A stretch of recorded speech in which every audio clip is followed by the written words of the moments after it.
Class equation and related topics का ये 8वां video है। Welcome all of you. Silo theorem हम लोग इसमें पढ़ रहे हैं। सीलो थ्योरम का प्रूफ बहुत ही बड़ी साइज़ का होता है, इसलिए हमने ज़्यादा से ज़्यादा मैटर जो आ सका है पहले लिखने की कोशिश कर दी। इसका आप स्क्रीनशॉट ले लें, बाद में उतारिएगा। धीरे धीरे उतारेंगे तो फिर टाइम बैलेंस नहीं बन पाएगा। Statement: let G be a finite group and P be a positive prime integer. If M is the largest non-negative integer such that P to the power M divides order of G, then G has a subgroup of order P to the power M. G has a subgroup of order P to the power M. यानी there exists a subgroup of G of order P to the power M. ऐसा सिद्ध करना है। Proof: we prove the theorem by strong induction on order of G. We assume that the theorem is true for all finite groups of orders less than order of G. With the help of this induction hypothesis, we prove that the theorem is true for G. Okay? Program समझ में आ गया? अब यहाँ से proof start हो रहा है। Since P to the power M divides order of G, देखो इस जो वर्टिकल लाइन है थोड़ा हमसे तिरछा हो गया क्योंकि मेरी राइटिंग थोड़ी तिरछी है, स्लैंट है, लेकिन ये हर वर्टिकल लाइन है, वर्टिकल लाइन है, खड़ी ऐसा। ये कथन है, स्टेटमेंट। इसका मतलब होता है P to the power M divides order of G, यानी P to the power M is a divisor of order of G.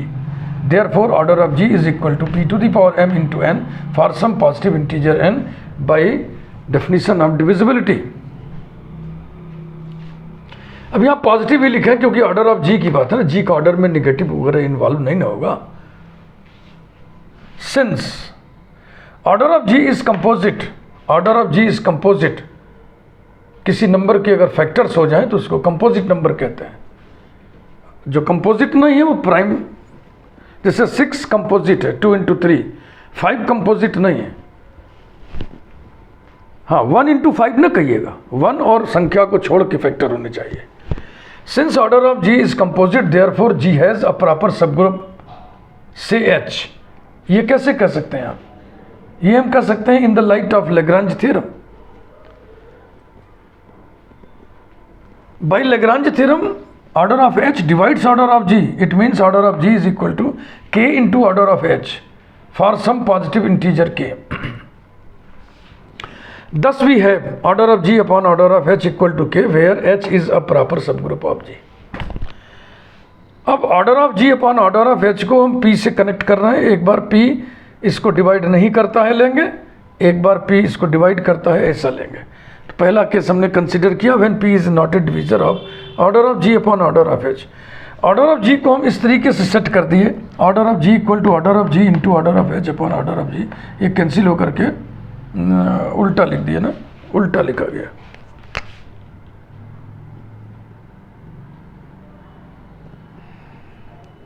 उल्टा लिखो।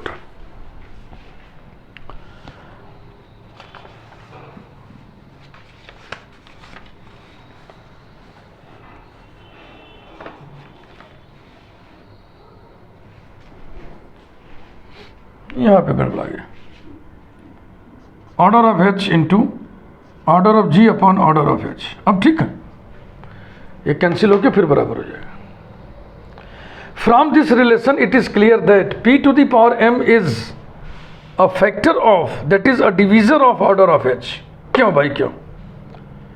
देखो P is not a divisor of order of G upon order of H, ये तो heading डाल रखा आपने। तो अगर इस नंबर का डिवीज़र P नहीं है, फैक्टर P नहीं है, तो P to the power M कैसे फैक्टर हो जाएगा? तो P to the power M भी फैक्टर नहीं हुआ, डिवीज़र नहीं हुआ।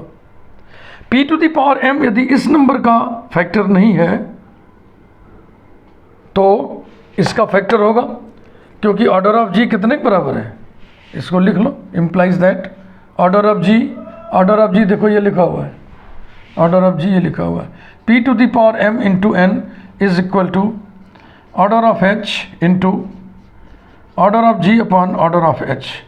इतना लिख के तब कहिए from this relation it is clear that P to the power M is a factor of order of H। समझ रहे कि नहीं? P to the power M इस पूरी संख्या का फैक्टर है ना, लेकिन हम ये तर्कों से बता रहे हैं कि ये इसका फैक्टर नहीं है, तो जिसका नहीं है तो फिर इसका फैक्टर होना पड़ेगा। इसका फैक्टर क्यों नहीं है? क्योंकि P इसका फैक्टर नहीं है।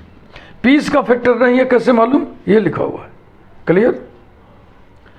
तो ये तय हो गया कि p to the power m is a factor of, that is a divisor of order of h.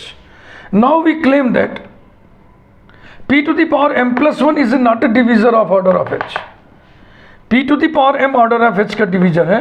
अब हम दावा करते हैं कि, क्लेम करते हैं कि m पावर को थोड़ा बढ़ाने से, एक पावर बढ़ाने से p to the power m plus 1 बनेगा. ये डिविजर नहीं है. तो जब क्लेम करते हैं हम, क्लेम टेक्निक होती है, जब हम क्लेम कर दिए तो उसको फिर प्रमाणित करने के लिए इस तरीके से लिखा जाता है, लॉजिक दिया जाता है कि इसका उल्टा मान लेंगे. For if p to the power m plus 1 divides order of h, then dash कीजिए, फिर नीचे देखिए इसको, p to the power m plus 1 divides order of h आपने माना, और order of h divides order of g by Lagrange theorem. By transitivity of divisibility relation p to the power m plus 1 divides order of g आ जाएगा, जो कि contradiction है. Contradiction क्यों है? देखिए स्टेटमेंट में m is the largest non-negative integer such that p to the power m divides order of g. इसका मतलब p to the power m plus 1 order of g को डिवाइड नहीं करेगा, जो कि यहाँ लिखा हुआ है. इसीलिए तुमने कहा ना विरोधाभास है, ये कंट्राडिक्शन है. इसका मतलब ये है कि जो हमने क्लेम किया वो सही है. तो p to the power m order of h का डिवीजर है, लेकिन p to the power m plus 1 order of h का डिवीजर नहीं है. इसका मतलब क्या हुआ? m is the largest non-negative integer such that p to the power m divides order of h.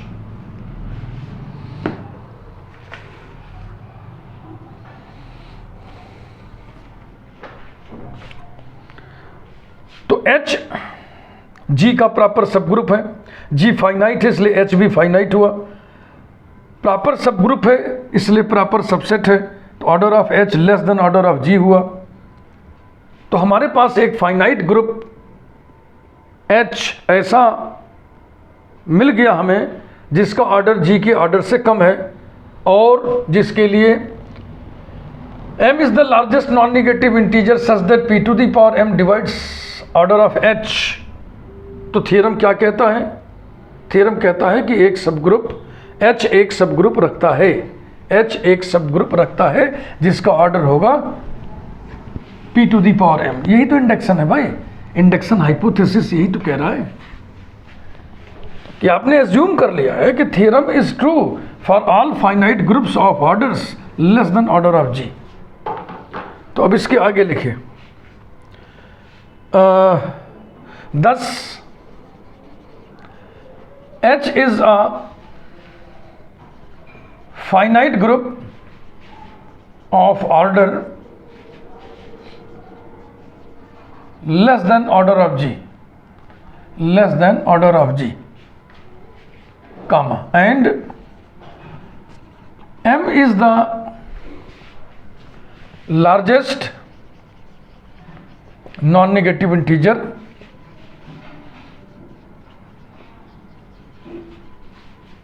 such that p to the power m divides order of h. And so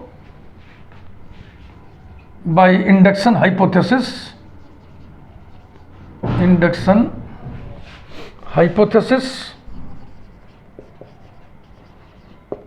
h has a proper subgroup of order p to the power m. यानी there exists a proper subgroup say k1 of h of order या such that order of h is equal to p to the power m. ऐसा order of h नहीं भाई, order of k1. It means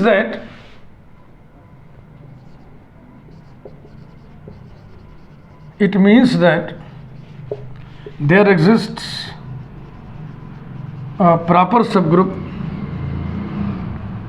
k1 of g such that order of k1 is equal to p to the power m. Theorem is true for g.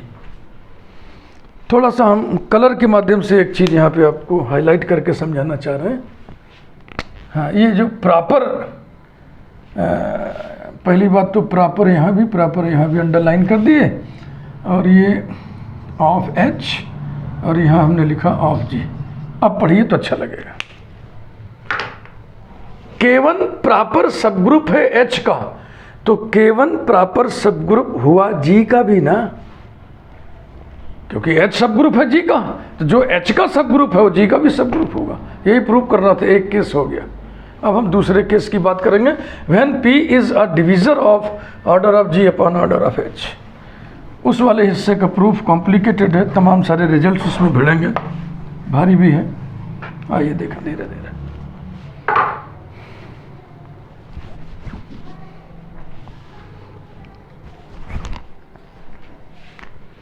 When P is a divisor of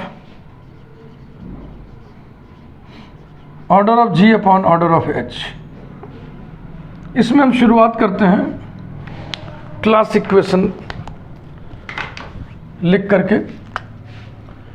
the class equation of G is order of G is equal to order of Z plus sigma A doesn't belong to Z order of G upon order of Na, where Na is normalizer, Z is center। understood है, अब जानते हैं। where symbols have their usual meanings, we know that normalizer Na, normalizer को देखो ऐसे भी लिखते हैं और ऐसे भी लिखते हैं, okay. We know that normalizer Na is a subgroup of G. Also we know that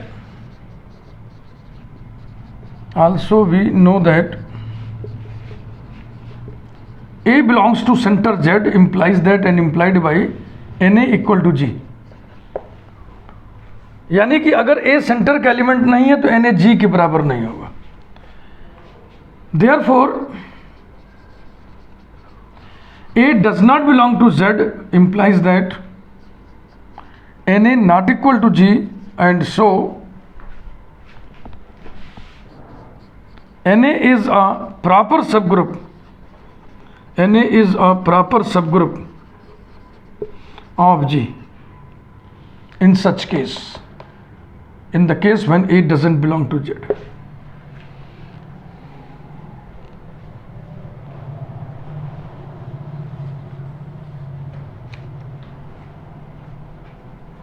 Now, P to the power m divides order of G, ये दिया हुआ है। P to the power m divides order of G, ये दिया हुआ है। और P is a divisor of order of G upon order of H, heading डाले हुए हैं। P divides order of G upon order of H implies that P divides order of G, comma P divides order of G upon order of H। देखो भैया, अगर P to the power m order of G का divisor है, माने factor है, तो P भी तो फैक्टर होगा। P into P and so on into P से तो P to the power m बनेगा। implies that P divides order of G, comma P divides sigma A doesn't belong to Z order of G upon order of Na। इसमें H क्या चीज़ है? Proper subgroup of G है, तो Na भी तो proper subgroup of G है। Na भी तो प्रॉपर सबग्रुप ऑफ G है, ये लिखा है Na is a proper subgroup of G, तो H की जगह हमने Na लिख दिया, पहली बात। दूसरी बात, जो नॉर्मलाइजर है वो किसी एलिमेंट के रिस्पेक्ट में बनता है। G का एलिमेंट हमने A लिया तो Na बनेगा, G का एलिमेंट B लिया तो NB बनेगा। मान लीजिए समझने के लिए, केवल ऐसे समझाने के लिए, G का एलिमेंट होगा, आइडेंटिटी है, A है, B है, C है, तो कितने नॉर्मलाइजर बनेंगे? Ne बनेगा, Na बनेगा, NB बनेगा, NC बनेगा। और इन सभी में A doesn't belong to Z लेना है, इसका मतलब ई नहीं लो, ए बी सी केवल लो। A doesn't belong to Z, B doesn't belong to Z, C doesn't belong to Z. और ऐसा होने से एन ए जी के बराबर नहीं होगा, एन बी जी के बराबर नहीं होगा, एन सी जी के बराबर नहीं होगा। यानी कि ये सब के सब प्रॉपर सब ग्रुप्स ऑफ जी हुए, और प्रॉपर सब ग्रुप्स ऑफ जी। तो यही तो यहाँ लिखा है कि अगर H proper subgroup of G है तो P डिवाइड करेगा ऑर्डर ऑफ जी बटे ऑर्डर ऑफ H को। इसका मतलब P डिवाइड करेगा order of G upon order of Na को, P डिवाइड करेगा order of G upon order of Nb को, P डिवाइड करेगा order of G upon order of Nc को। समझ रहे कि नहीं? इसमें A B C Z में नहीं है, तो P इसको भी डिवाइड कर रहा है, इसको भी तीनों के सम को डिवाइड करेगा ना। यानी कि P divides sigma order of G upon order of Na। Sigma किस पर है? A पर। A वेरी करेगा, और A की खूबी क्या है कि ये Z में नहीं है, तो वही बेटा लिखा है हमने। इतना मैच्योरिटी तो आपके अंदर होनी पड़ेगी ना। इसके बाद अलजबरा आप डिविजिबिलिटी लगाने जा रहे हैं। P divides X, P divides Y means P divides X minus Y। तो ये हो गया P divides order of G minus sigma A doesn't belong to Z order of G upon order of Na, and this implies that P divides order of Z। Logic में यही लिख दें by 1। ये देखो order of G minus this बराबर order of Z, P divides order of Z। ये एक result मिला आपको।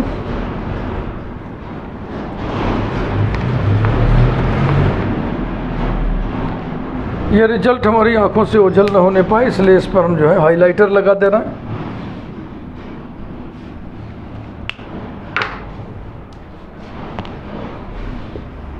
और इसके आगे देखा, आपको मालूम होना चाहिए सेंटर अबेलियन ग्रुप होता है।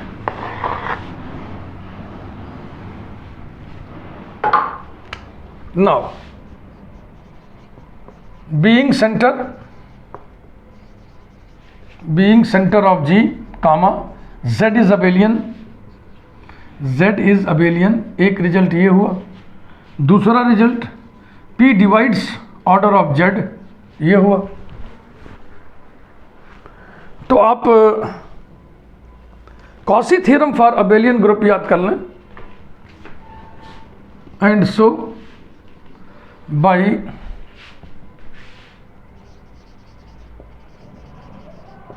Cauchy's theorem there exists B not equal to E, there exists A not equal to E मत लिखिएगा क्योंकि A खाली नहीं है, A खाली नहीं है। there exists B not equal to E in Z such that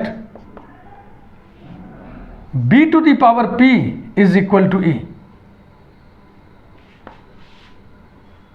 that is अर्थात there exists B not equal to E in G such that B to the power P equal to E, bracket में फिर इसको अर्थ याद हो, that is order of B is equal to P, full stop.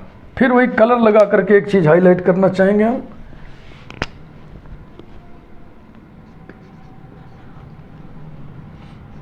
ये जो element B Z में है वो G में नहीं होगा क्योंकि Z G का सब ग्रुप होता है। Z की सारी संपदा G की है। ये कॉशी's थ्योरम ने आपको ये बताया।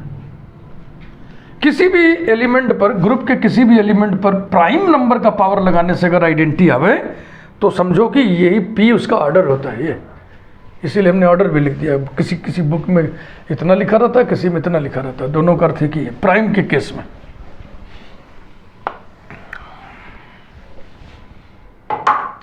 यानी B to the power 1, B to the power 2, B to the power 3 ऐसे करते जाएंगे। पहली बार हमको आइडेंटिटी कब मिली है? B to the power P पर। तो एक साइक्लिक ग्रुप हमको मिल गया, हमारे पास एक साइक्लिक ग्रुप बनने जा रहा है। thus we have a cyclic subgroup thus we have a cyclic subgroup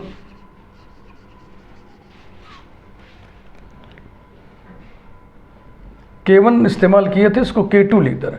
K2 is equal to curly bracket B comma B square comma so on comma B to the power P is equal to E of order P।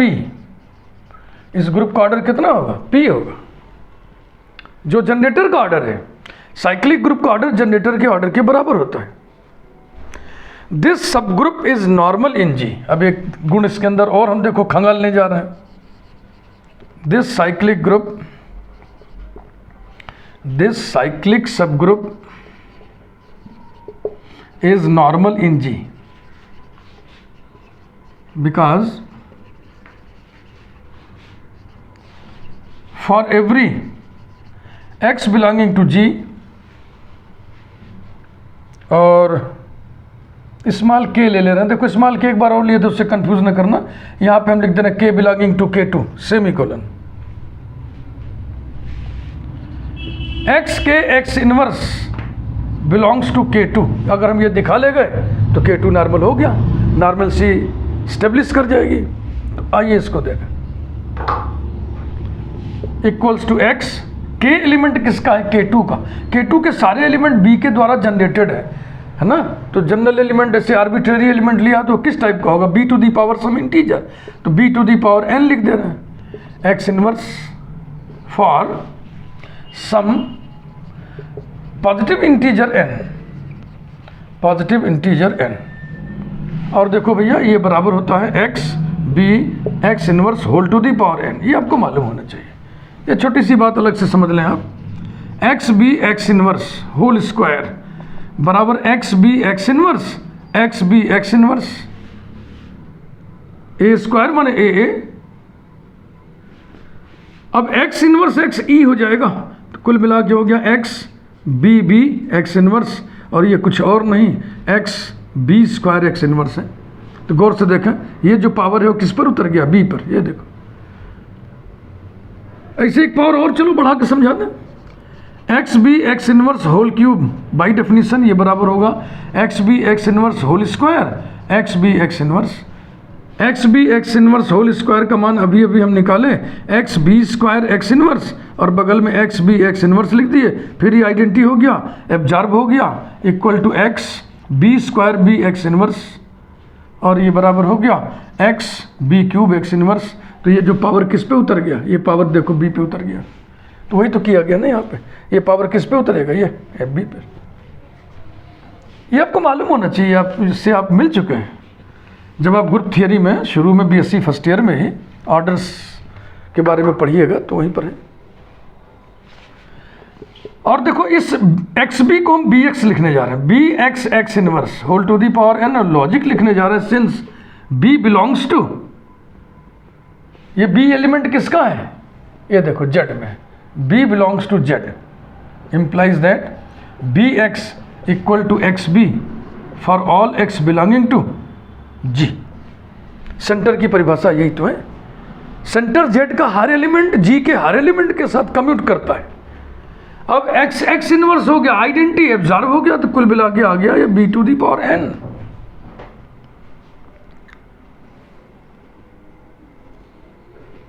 B to the power n किसका element लिया था आपने? K2 का। तो ये हो जाएगा belongs to K2। बात पूरी हो गई। K2 is normal because for every x belonging to G K belonging to K2 x के x inverse belongs to K2। ये बात पूरी हो गई। 10 G upon K2 is a quotient group, is a quotient group. यहां तक बात खींच के ले आए हम लोग। अब इसको मिटा के फिर लिखेंगे, स्क्रीनशॉट ले लें आप।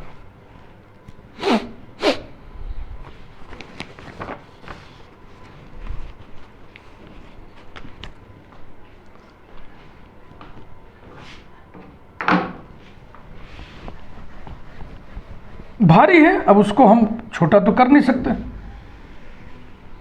इस तरीके से हम मैटर को प्रेजेंट कर दे रहे हैं कि आप इसको कायदे से लिख लीजिए, साफ साफ, गलती ना होने पाए। 2-3 बार वीडियो को देखिए। नोट्स को लिखिए, 2-3 बार देख देख के लिखिए, उसको उतारिए रफ कॉपी पे, उसके बाद फिर उसको पढ़िए, फिर अपने मन से बिना देखे लिखिए। धीरे धीरे धीरे 5-6 बार ऐसे करोगे तो सब पूरा प्रोसेस दिमाग में बैठ जाएगा और एक एक लाइन आपको समझ में भी आएगा। Quotient group and order of G by K2 is equal to order of G upon order of K2 is equal to order of G कितना था, P to the power m into n upon order of K2 P है, is equal to P to the power m minus 1 into n, जो कि order of G से कम है, स्पष्टता clearly, क्योंकि G का order P to the power m into n है ना, ये तो P to the power m minus 1 into n है। एक रिजल्ट यहाँ पे नोट करना है, वो नीचे, इसके नीचे ऐसे लिखो जैसे हम लिख रहे हैं ब्रैकेट में, और हम यहाँ पे कलर थोड़ा चेंज कर दे रहे हैं।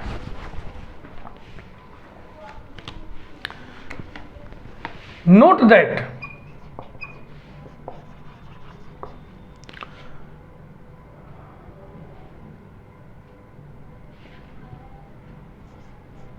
order of G by K2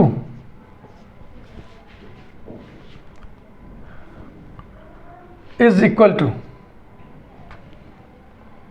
इसे लिख रहे हैं P to the power m into P by n, यही लिखा, यही, where n upon P is not an integer, where P upon n is not an integer because P does not divide n, prime होने के कारण P does not divide n,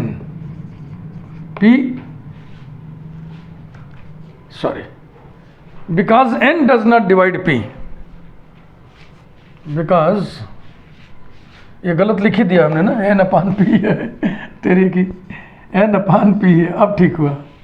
where, sorry बच्चों, where n upon P is not an integer because P does not divide n, अगर P n को divide कर देता तो यहाँ पूर्णांक आता इंटीजर, P प्राइम होने के नाते n को डिवाइड नहीं करेगा, इसलिए ये भिन्न रहेगा ना, फ्रैक्शन रहेगा। तो where n upon P is not a integer,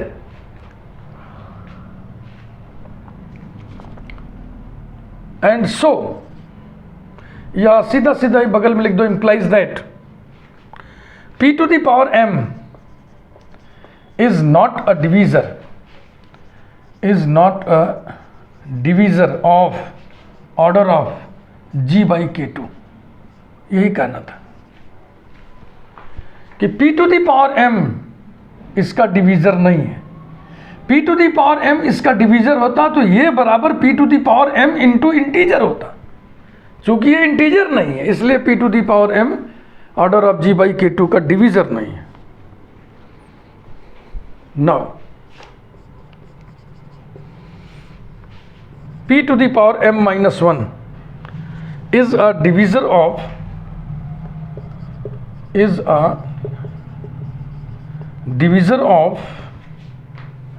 यहां से डिवीजर माने factor G, order of G by K2 का फैक्टर ये नहीं है, अगर ये फैक्टर तो डिवीजर है, is a divisor of order of G upon K2 comma P to the power m is not a divisor of order of G by K2। नीचे लिखिएगा, अब implies that m is the largest non-negative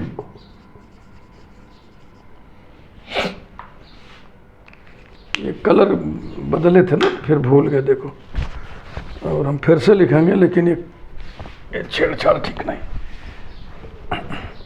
ये तो एक special noting दी थी हमने बीच में, इसलिए उसको कलर बदल दिया था। अब जो प्रूफ का मेन स्ट्रीम है, आइए उस पर लोड चले, black colour. Now P to the power m minus 1 is a divisor is a divisor of order of g by k2, comma, p to the power m is not a divisor of order of g by k2. एक line में इसको हटाइए चाहे जैसे भी, फिर नीचे लिखे implies that m is the largest non-negative integer such that p to the power m minus 1 is a divisor of order of g by k2. ठीक है ना?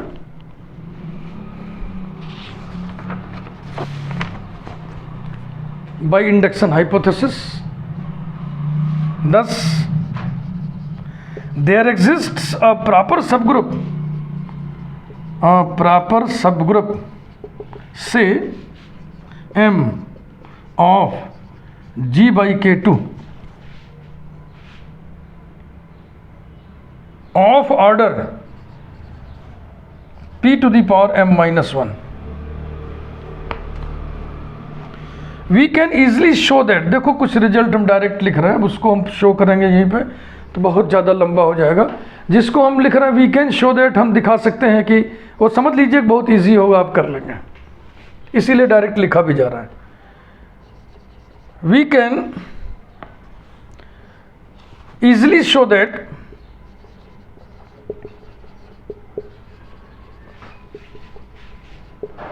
the correspondence phi from G to capital M such that phi of x equal to right coset k2x, ये जो k2 चल रहा है,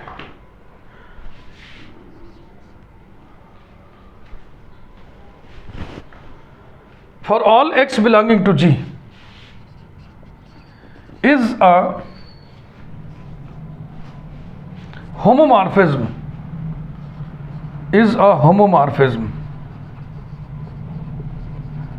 with kernel k2. Also we can show that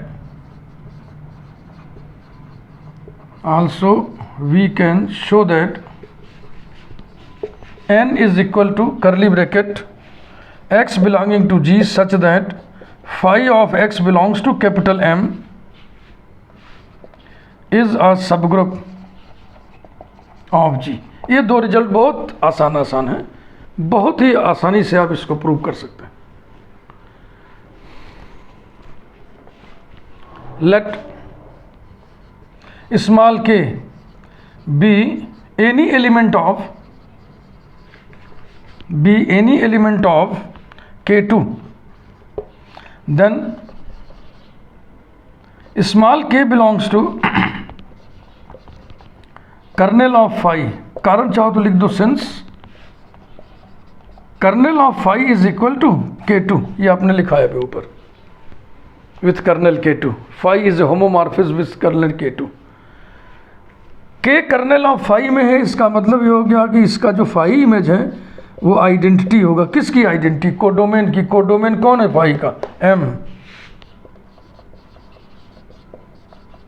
identity of m, ये identity of m है, और m की identity तो m में होगी ही ना. इसका मतलब phi of k belongs to m, और phi ऑफ k हाँ एक मिनट, k2 का हमने एलिमेंट लिया, phi ऑफ k अगर m में है तो इसका मतलब क्या हुआ? k belongs to n. यहां पे लिख दो belongs to capital M. This implies that, जरा n का स्ट्रक्चर देखो कहाँ है n, ये phi ऑफ x अगर m में है तो x n में होगा, phi ऑफ k m में है इसलिए k n में होगा. ये तो देखो, let k be any element of k2 then k belongs to n, माने k2 का हर एलिमेंट n में है, यानी कि k2 is A subset of n।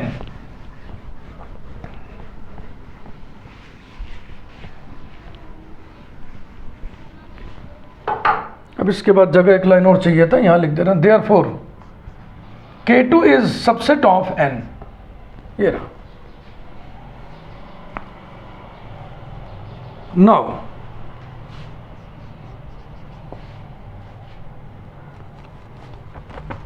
K2 is a normal subgroup of G, ये आप दिखा चुके हैं।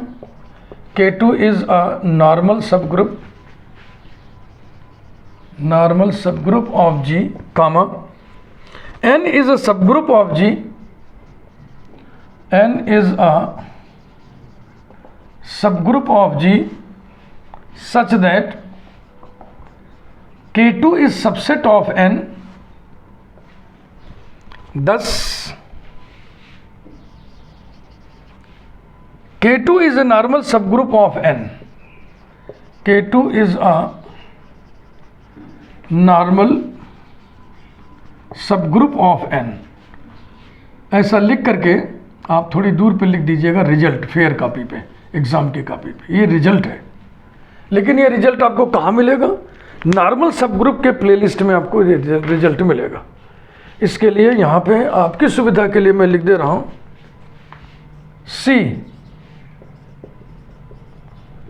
Video number 12 of the playlist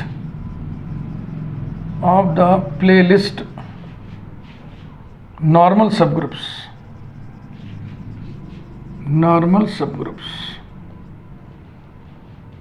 बस उसमें तुरंत थ्योरम नंबर 1 ही है। जैसे प्लेलिस्ट शुरू करोगे देखना, अरे वो वीडियो नंबर 12, तुरंत ये रिजल्ट आपको मिल जाएगा। तो इस पार्ट में बहुत सारे रिजल्ट लग रहे हैं, बहुत सारी टेक्निक लग रही है, कठिन है निश्चित रूप से। सिलो थ्योरम का प्रूफ भारी होता है, कठिन भी होता है। द होमोमॉर्फिज्म, पैराग्राफ बदल के, the homomorphism phi from G to M, इसे हम रेस्ट्रिक्ट करने जा रहे हैं, डोमेन को छोटा करने जा रहे हैं। considered only on the elements of n,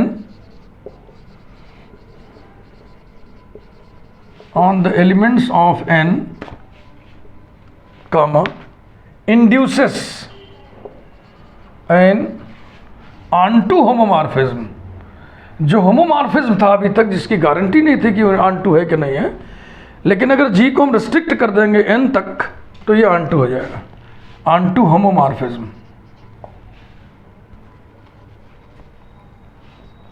n to m, with kernel वही रहेगा, with kernel K2, with kernel K2। इसको बेहतर समझने के लिए एक डायग्राम हम बना दे रहे हैं, निश्चित रूप से मदद करेगा वो।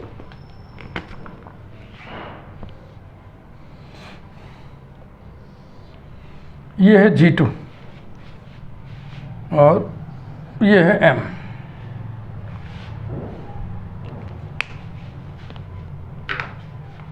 G2 के अंदर इसका सबसेट हमने बना दिया N, और N के अंदर K2 है, ये भी ध्यान रखना, N के अंदर K2 है। तो अब यहां से यहां जो मैपिंग आप डिफाइन करोगे फाई, है ना,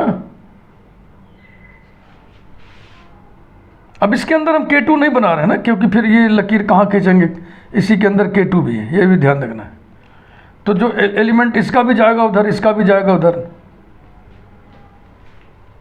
तो इसे हम ना खींचें तो ठीक ही रहेगा, नहीं तो कंफ्यूजन और बढ़ जाएगा। अगर हम n से x एलिमेंट लिए तो ये किस पर मैप होगा? फाई ऑफ x पे। ये G2 नहीं भैया, G है, सॉरी। तो पहले जो ये फाई G to M था, अब उसको हमने रिस्ट्रिक्ट कर दिया, अब N to M कर दिया। G to M था, अब N to M हो गया। N to M कर देने से ये निश्चित रूप से onto हो गया। अगर ये onto हो गया तो M is homomorphic image of N बन गया। अब फंडामेंटल थ्योरम कहता है every homomorphic image is isomorphic to quotient group domain upon its kernel by fundamental theorem. बहुत रिजल्ट लग रहा है देखो बाय। अब ये सब रिजल्ट जो लग रहा है आपको मालूम ही नहीं तो दिक्कत तो आएगी। Bye fundamental theorem of homomorphism comma the homomorphic image M is isomorphic with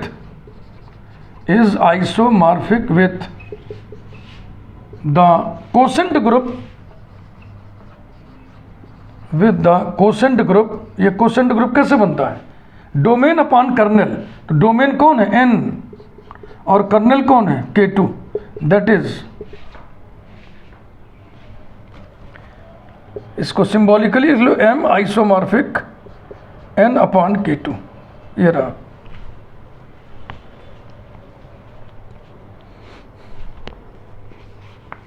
इतना देख लो फिर आगे बढ़े। एक पैराग्राफ और बस।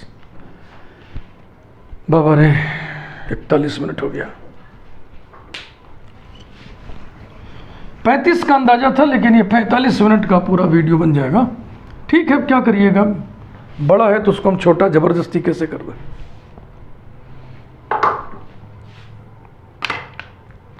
इसके बाद हम ऊपर लिख रहे हैं।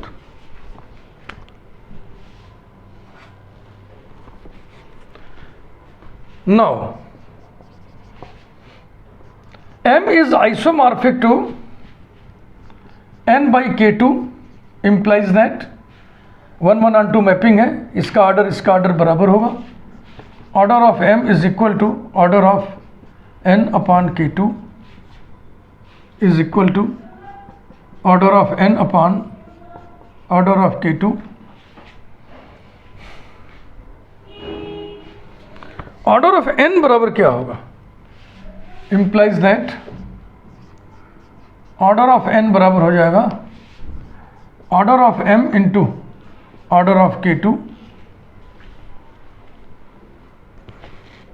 m के ऑर्डर के बारे में कहीं आप लिखे थे, thus there exists a subgroup say m of G by K2 of order p to the power m minus 1। तो ये हो गया p to the power m minus 1। K2 के भी ऑर्डर के बारे में आप लिखे थे, there is this cyclic subgroup K2 is equal to curly bracket b comma b square comma so on comma b to the power p curly equals to e curly bracket closed of order p। K2 का order भी p था, K2 का order p था, ये हो गया is equal to p to the power m। और n क्या चीज है? Subgroup of G, proper subgroup of G। तो अब हम कह सकते हैं 10 there exists proper subgroup of G of order p to the power m। यही प्रूव करना था बेटा। यहां पे लिख दो कैपिटल N being